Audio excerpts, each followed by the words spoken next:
दोस्तों, कहते हैं जब आदमी का बुरा समय आता है तो ढेरों विपत्तियां साथ लाता है। आज की कहानी भी कुछ ऐसी ही है, जिसमें एक खुशहाल परिवार कैरिबियन सागर के बीच अपनी यॉट पर सपनों जैसी छुट्टियां मना रहा होता है। माँ जूलिया तरोताजा महसूस करते हुए तैरने के लिए पानी में छलांग लगा देती है। आराम फरमाते हुए अचानक उसे कुछ अजीब सा सिहरन महसूस होती है, लेकिन चारों तरफ सन्नाटा ही सन्नाटा, कुछ दिखाई नहीं देता। वह सोचती है शायद मेरा वहम हो, लेकिन कुछ सेकंड बाद वही डरावना एहसास फिर लौट आता है। इस बार भी खाली पानी। अब जूलिया का दिल धक धक करने लगता है। वह घबरा जाती है और यॉट की तरफ तेजी से तैरना शुरू कर देती है। तभी अचानक कोई उसकी टांगों को जोर से खींचने लगता है। वह मदद के लिए चीखने लगती है, हेल्प हेल्प। लेकिन उसकी बेटी कैसी हेडफोन लगाए म्यूजिक के सुरों में खोई हुई कुछ सुन ही नहीं पाती। पति टॉम और बेटा बेन मछली पकड़ने के रोमांच में मग्न। जूलिया पानी की सतह पर तैरने की जद्दोजहद करती है, लेकिन मुंह में समंदर का खारा पानी घुसने से चीखें दबी दबी सी हो जाती हैं। थोड़ी देर बाद टॉम को शक होता है, अरे जूलिया कहाँ गायब हो गई। वह यॉट पर इधर उधर देखता है, फिर दूर पानी में अपनी पत्नी को खतरे में फंसा देख लेता है। Kids quick! वह चिल्लाता है, यॉट को मोड़ता है, पानी में उछल पड़ता है। फुर्ती से जूलिया तक पहुंचा, उसे थामा और यॉट की ओर बढ़ चला। बच्चे दोनों को ऊपर खींच लेते हैं। परिवार जूलिया को संभालता है, लेकिन वह खुद को दिलासा देती है, शायद बस लहरों के कारण ऐसा हुआ था। रात को सब मिलकर बेन का जन्मदिन धूमधाम से मनाते हैं। हंसी, केक और वो फैमिली बॉन्डिंग। तभी कैसी को उसके बॉयफ्रेंड का कॉल आता है। वह लैपटॉप उठाकर बाहर चली जाती है।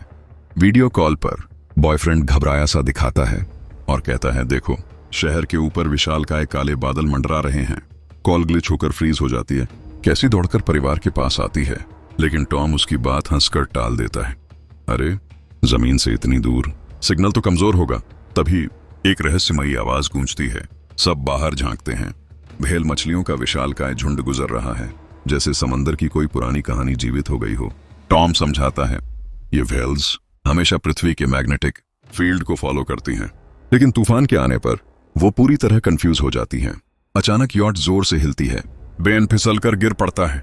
टॉम की चिंता बढ़ जाती है। यॉट को नुकसान तो नहीं। वह डाइव मारकर नीचे चेक करने चला जाता है। कुछ पल बाद सतह पर लौटता है, लेकिन उसके कंधे पर गहरा खौफनाक घाव। जूलिया फटाक से घाव को स्टिच कर देती है। टॉम फुसफुसाता है, नीचे लगा जैसे कोई विशालकाय राक्षस मेरे पीछे था, लेकिन मुड़ते ही प्रोपेलर ने काट लिया। वो चीज बेहद भयानक बड़ी थी। यॉट पर नुकसान साफ दिखता है। मदद बुलानी पड़ती है। जूलिया रेडियो पर बार बार कोशिश करती है। कैसी फोन पर सिग्नल तलाशती है, लेकिन सन्नाटा। तभी कैसी को एक भयावह साया दिखता है। वह चीख उठती है, लेकिन वो तो बस बेन था, मास्क लगाकर शरारत कर रहा। हंसी उड़ी, लेकिन कुछ देर बाद यॉट पूरी तरह बंद हो जाती है और परिवार समुद्र के बीच फंस जाता है। जूलिया को रेडियो में धीमी डरावनी आवाज मिलती है, लेकिन इतनी खराब कि कुछ समझ ना आए। टॉम परिवार को इकट्ठा करता है और कहता है, हमारे पास सिर्फ 4 दिन का राशन बचा है। अब मछली पकड़ने वाली किसी नाव का इंतजार ही एकमात्र उम्मीद है। अचानक रडार पर कुछ ब्लिंक होता है और एक अजीब दिल दहला देने वाली आवाज। सब दौड़कर बाहर। आकाश में उल्का पिंडों की बौछार। जहां जहां गिरते वो विस्फोट से हिल जाते हैं। एक उनके करीब पानी में धमाका। टॉम यॉट स्टार्ट करने की जद्दोजहद करता है। इंजन खांसता है, लेकिन तभी दूसरा हिट। परिवार डर से कांपते हुए एक दूसरे को थाम लेता है। टॉम को होश आता है, ये उल्का पिंड नहीं, सैटेलाइट्स हैं। उसी पल बेन चीखता है, पापा यॉट से धुआं। Engine fail. हवा तूफानी हो जाती है। परिवार अंदर छुप जाता है, बिना नोटिस किए कि कंपास पागलों की तरह घूम रहा है। यॉट डगमगाने लगती है। बेन फिर गिरता है, चोट लग जाती है। लहरें दीवारों से टकरा रही हैं। टॉम जूझकर बाहर लाइफ जैकेट्स लाता है। तभी पावर कट। वह पावर बॉक्स का बटन दबाता है। लाइट्स फ्लिकर होकर लौटती हैं। बेन नोटिस करता है, मॉम आपकी नाक से खून। जूलिया को चक्कर आते हैं। कैसी सिंक पर उल्टी कर देती है। टॉम रेडियो पर चिल्लाता रहता है, लेकिन सिग्नल नाम का नामो निशान नहीं। अचानक तेज हाई पिच्ड नॉइज, हवा और विकराल। जूलिया दरवाजे बंद करने लपकती है, लेकिन एक हैच उखड़ जाता है। हवा से खिड़कियां चूर चूर और अंधेरा। तभी टॉम फ्लेयर जला देता है। अगली सुबह परिवार सदमे में जागता है। वे स्टॉर्म से बच गए, लेकिन यॉट आधी बर्बाद।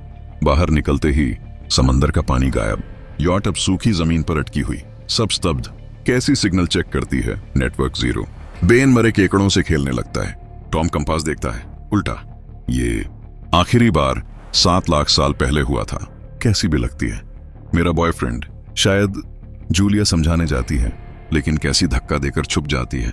जूलिया टॉम बची सप्लाई चेक करते हैं। बेन अपना बर्थडे बैलून पत्थर से बांध देता है, शायद कोई सर्वाइवर देख ले। टॉम रेडियो ट्राई करता है और उधर से आवाज आती है नाव की, जो सबमरीन का कैप्टन होता है। उनकी सबमरीन भी लैंडलॉक्ड हो जाती है। वो टॉम से कहता है मैग्नेटिक पोल्स रिवर्स हो गए, ओशियन पीछे हटा, महाद्वीप डूबे, कम्युनिकेशन डेड, पोल्स फिर शिफ्ट होंगे, 1 हफ्ते में समंदर लौटेगा, लेकिन खतरनाक। वह वार्न करता है ऊंचाई पर चढ़ो। जूलिया टॉम गिड़गिड़ाते हैं, प्लीज बच्चों को बचा लो। नाव को ऑर्डिनेट्स देता है। टॉम कैलकुलेट करता है, 2-3 दिन का सफर, आज रात रेस्ट करते हैं, कल सुबह निकलेंगे। अगली सुबह वे पैकिंग कर रहे होते हैं, तभी टॉम को हिलता साया दिखता है, जो एक लंगड़ा आदमी था, हारपून थामे। उसका कुत्ता भौंकता है। टॉम उसे पानी की बोतल देता है, ये सोचकर कि वो शायद प्यासा होगा, लेकिन वो अजनबी भाषा में गरजता है। पानी पीते ही टॉम के सिर पर बोतल से वार कर देता है, चेहरे पर लात मारता है। जूलिया भागती है, लेकिन देर, हारपून टॉम के पेट में। वह तड़पता है, गर्दन कट जाती है। फिर वो भयानक आदमी जूलिया के पीछे दौड़ता चला आता है और हारपून को जोर से फेंकता है। सीधा उसके कंधे में धंस जाता है, खून बहने लगता है। दर्द से तड़पते हुए जूलिया यॉट के अंदर घुसती है और बच्चों की तरफ फर्राटे से चिल्लाती है, जल्दी छुप जाओ, कहीं मत दिखना। वह दरवाजा ठीक से लॉक कर देती है। कैसी और बेन डरते डरते सोफे के नीचे सिकुड़ जाते हैं, सांसें थम सी गईं। जूलिया उन्हें फ्लेयर गन पकड़ा देती है, ये लो, जरूरत पड़े तो यूज करो, और खुद एक तेज चाकू लपक कर बाथरूम में छिप जाती है।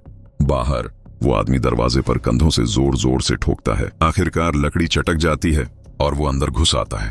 पहले तो वो किचन से थोड़ा सा खाना झटक लेता है, फिर यॉट के हर कोने में इधर उधर झांकने लगता है।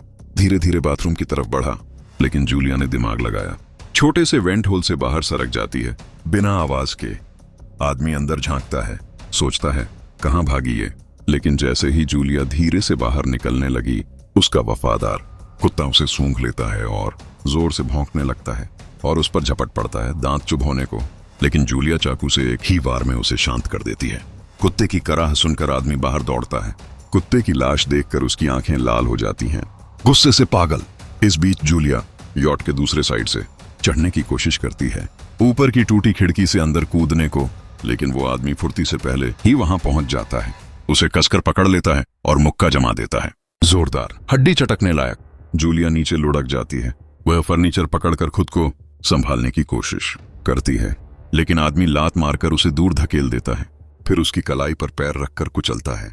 चाकू छूट जाता है, बालों को नोचकर चेहरा जमीन पर रगड़ता है, फिर सोफे पर पटककर गला दबाने लगता है। जूलिया की सांसें रुकने को, बच्चे छिपे हुए ये सब देख रहे होते हैं। दिल की धड़कनें रुक सी गईं। कैसी हिम्मत जुटाती है, बाहर निकलकर फ्लेयर गन चला देती है, सीधी छाती पर लगती है। आदमी चीखता हुआ जल उठता है और यॉट में आग की लपटें फैलने लगती हैं। बच्चे तुरंत बाहर भाग पड़ते हैं, लेकिन जूलिया वापस जाती है और एक जोरदार किक से उस आदमी को नीचे गिरा देती है।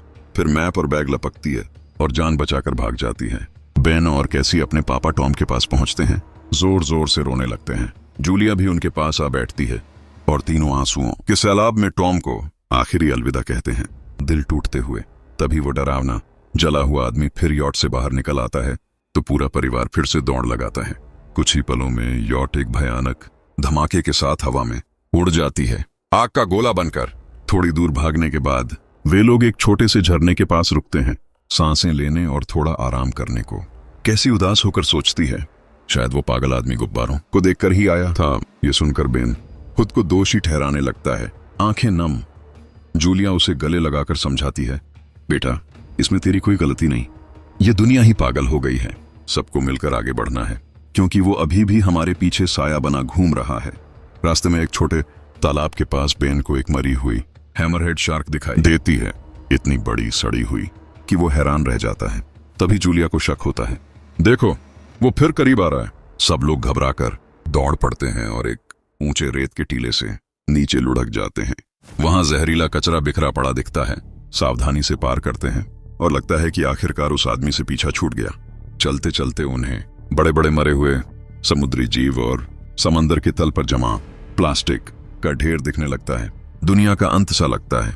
बेन धीरे धीरे चलने लगता है तो जूलिया समझ जाती है कि वो डिहाइड्रेशन के करीब पहुंच गया है। वह सबको रुकने को कहती है। पानी की बोतल चेक की तो झटका लग गया, लगभग खाली। कैसी को एहसास होता है, मैंने शायद ठीक से बंद नहीं किया। जूलिया गुस्से में फट पड़ती है। तेरी इस लापरवाही से सब खतरे में है। कैसी जवाब देती है, अब क्या फर्क पड़ता है, वैसे भी हम बचने वाले नहीं लगते। दोनों के बीच तीखी बहस छिड़ जाती है, लेकिन परिवार हार नहीं मानता, आगे चलते रहते हैं। कुछ देर बाद उन्हें एक क्रैश हो चुका प्लेन मिलता है। अंदर कुछ हिलडुल रहा देखकर सब डर जाते हैं, लेकिन वो सिर्फ कुछ डरे हुए पक्षी निकलते हैं। परिवार तय करता है कि रात यहीं प्लेन के अंदर गुजारेंगे। थोड़े से स्नैक्स शेयर करते हैं और जूलिया को टॉम की जैकेट में एक पुरानी फैमिली फोटो मिलती है। देखते ही उसका दिल चूर चूर हो जाता है। कैसी पूछती है, मॉम आप और डैड की लव स्टोरी क्या थी? जूलिया हल्की मुस्कान के साथ बताती है, टॉम हॉस्पिटल में मेरा पेशेंट था, फिर एक दिन उसने ताजे फूलों का गुलदस्ता और एक प्यारी सी कविता देकर अपना प्यार जता दिया था। रात के बीच में कैसी प्लेन से बाहर निकल जाती है। तभी वो डरावना आदमी पीछे से उसे पकड़ने को लपकता है, लेकिन जूलिया अचानक पीछे से टूट पड़ती है और चाकू से बार बार वार करके उसे मार गिराती है। खून से लथपथ कैसी अपनी मां को कसकर गले लगाकर शांत करती है। अगली सुबह उस आदमी की लाश पर कीड़े रेंगते नजर आते हैं। परिवार नोटिस करता है कि उसके शरीर पर कई गहरे काटने के निशान हैं। मतलब इस इलाके में कोई खतरनाक जीव छिपा बैठा है। जैसे ही वे वहां से निकलते हैं, केकड़े उसके मुंह से बाहर रेंगने लगते हैं। कुछ घंटों बाद जूलिया और कैसी मैप देख रही होती हैं, लेकिन बेन धीरे से आगे निकल जाता है। जूलिया चिल्लाती है, रुक जाओ बेन, लेकिन बेन तालाब में झुककर पानी पीने लगता है।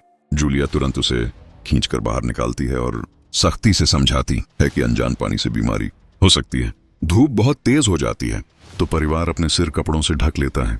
बेन को चक्कर आने लगते हैं। तभी उन्हें कुछ पुरानी कुर्सियां मिलती हैं और जूलिया कैसी की मदद से उनसे एक अस्थायी शेल्टर बना लेती है। जूलिया बेन को इंजेक्शन लगाती है और तय करती है कि रात वहीं बिताएंगे। सुबह जूलिया एक अजीब सी डरावनी आवाज सुनकर चौंक कर उठती है। बाहर जाकर देखती है तो क्रैब्स का एक विशाल झुंड उनकी तरफ बढ़ता चला आ रहा होता है। वह तुरंत बच्चों को जगाती है और तीनों भागने लगते हैं। भागते भागते उन्हें एक बड़ा कार्गो शिप दिखाई देता है। वहां 3 क्रू मेंबर्स जिंदा हैं। एक औरत उनकी मदद करना चाहती है, लेकिन बाकी 2 मना कर देते हैं और परिवार को बाहर छोड़कर कंटेनर लॉक कर लेते हैं। क्रैब्स पास आ जाते हैं। जूलिया बच्चों को कंटेनर के ऊपर चढ़ाती है। खुद चढ़ने लगती है तो क्रैब्स उसके पैर को जोर से काट लेते हैं।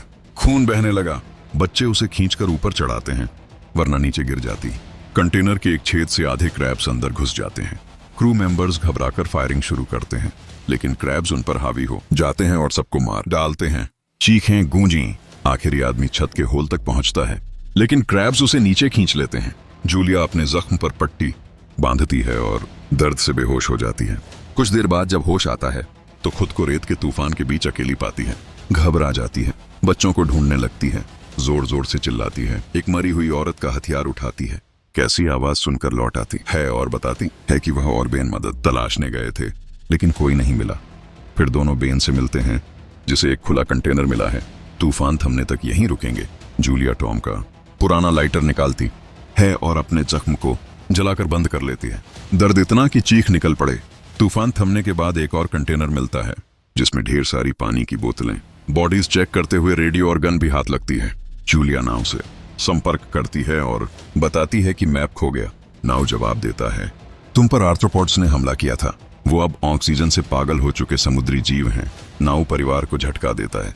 जल्दी करो, इंस्ट्रूमेंट्स कह रहे हैं समुद्र उम्मीद से पहले लौटेगा।